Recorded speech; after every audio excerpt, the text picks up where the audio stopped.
All right, guys, if you've been keeping up with your homework, you have now answered 4 out of the 7 questions. In addition, you've also created a budget with a positive cash flow. And listen, it takes a lot of work to really understand your finances, and hopefully you're starting to realize that.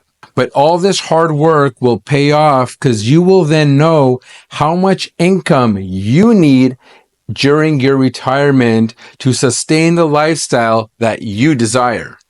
Now, if you've missed the first 2 episodes of this series, it's okay. Watch this video till the very end, then go back, watch episode 1 and 2, complete your homework, and do not watch episode 4 until your homework is fully completed. In addition, you will also have to build a budget, which is positive cash flow.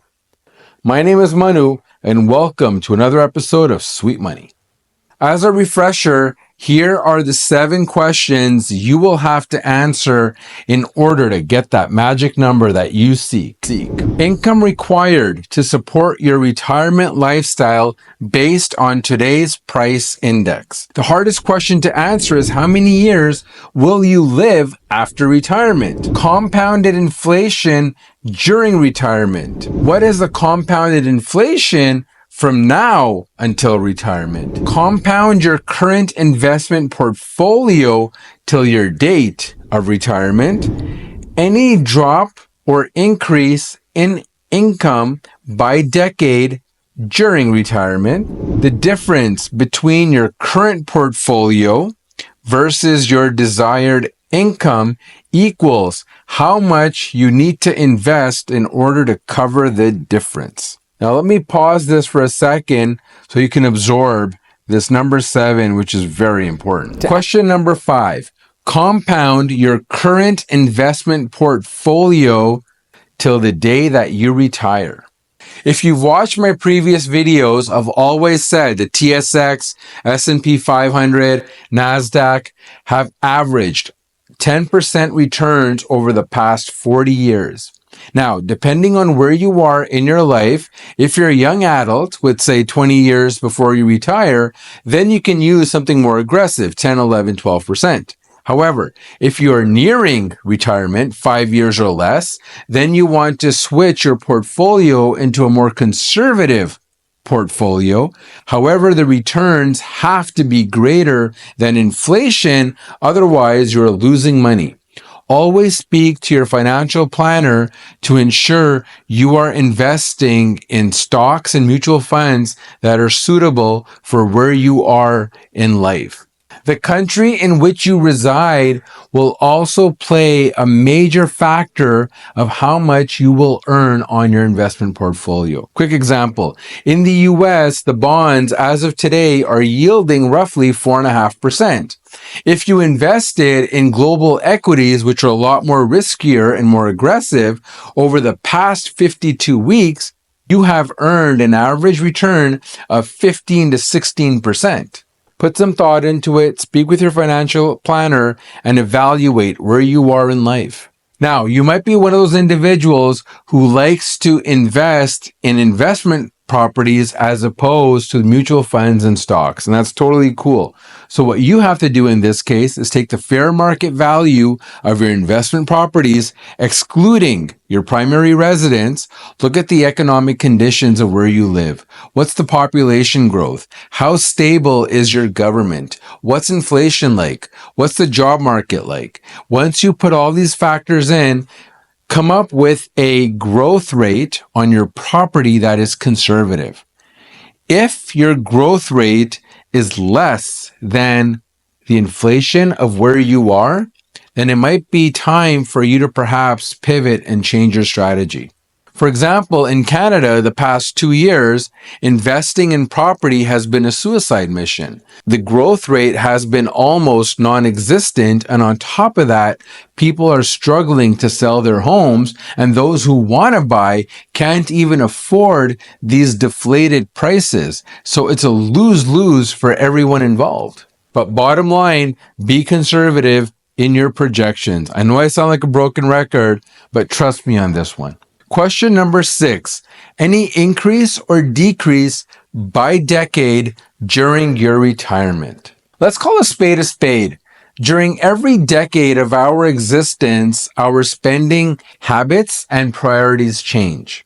For instance, in your 20s, what are you spending on? Paying off your student loans, trying to get that car, you want to travel a little bit, and maybe you're saving for a house. Then you get into your 30s, you start a family, you're now purchasing that house, you might be having children, now you have other expenses regarding your kids, and so on and so forth. And 40 and 50, and then each decade, your priorities start to change.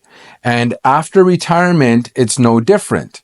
So let's focus on the 3 decades after retirement from 65 to 95 years of age. 65 to 75 is where we spend a lot of money on travel and purple pills. 75 to 85 is when you start to slow down a little bit. You've probably purchased your last car.